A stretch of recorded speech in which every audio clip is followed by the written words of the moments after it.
Warning. Our YouTube channel and its videos may contain scenes, language, and content that may not be appropriate for all audiences. These videos include surveillance footage, undercover pursuit of suspects, actual police and rescue operations, and fearless confrontations. If you do not approve of the content, please do not watch our videos. If you wish to continue, we strongly advise that you proceed with caution. Viewers' discretion is advised.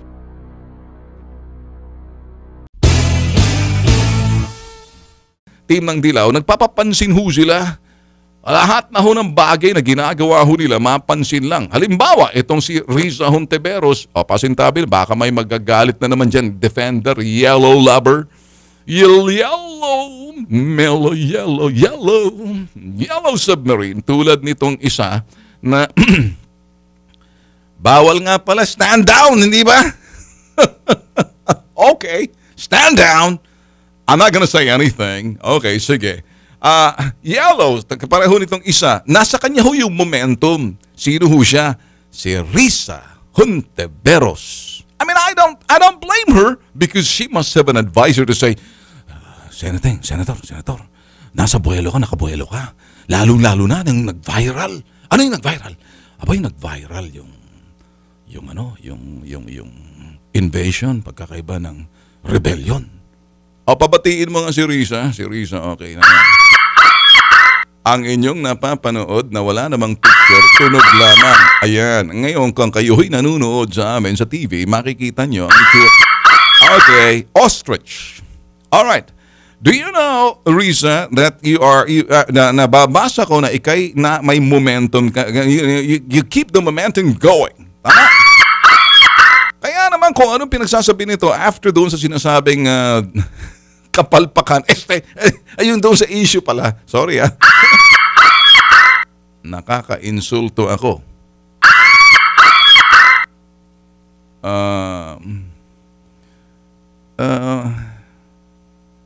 May nagdedepende naman, meron naman taga pagtanggol ka, hindi ba? Okay lang pagtanggol ka, lang problema. Ako naman, ina-analyze ko lang. Gusto ko malaman. Congratulations nga pala doon sa sinasabi mong, talagang nag-viral ka. At saka naiinggit lang ako. Sinasabi ko nag-viral ka eh. Yung hindi mo ma-differentiate, yung pareho lang rebellion at invasion.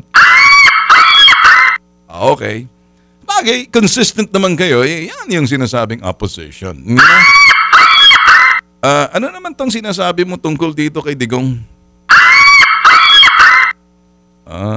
Okay. Wag ka nang pakialaman. Basahin na lang mga balita. Sige. Okay, sige, larga. Oy, bakit napapansin ko si Franklin D? Franklin D! Teka muna. Mali ka ata. Yang nakaupo sa Orinola, si Edsel yan. Yan! Lakihan mo! Pambihira ka naman. Lakihan mo pa. Yan. Alright. Ang inyong napapanood sa TV at ang inyong napapakinggan boses yun ni Franklin D. Kausapin, how are you doing, Senator Franklin? Okay, may buwelo. Bakit nga pala ikaw gumagano?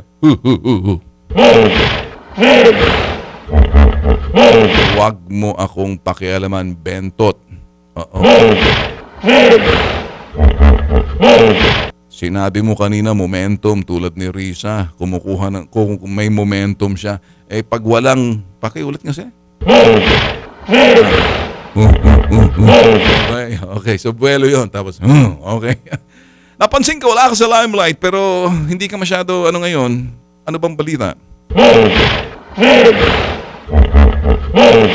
Sabi mo, Ben Tulfo, kung magaling ka mag-analisa, analyze me. Okay, go ahead, tell me.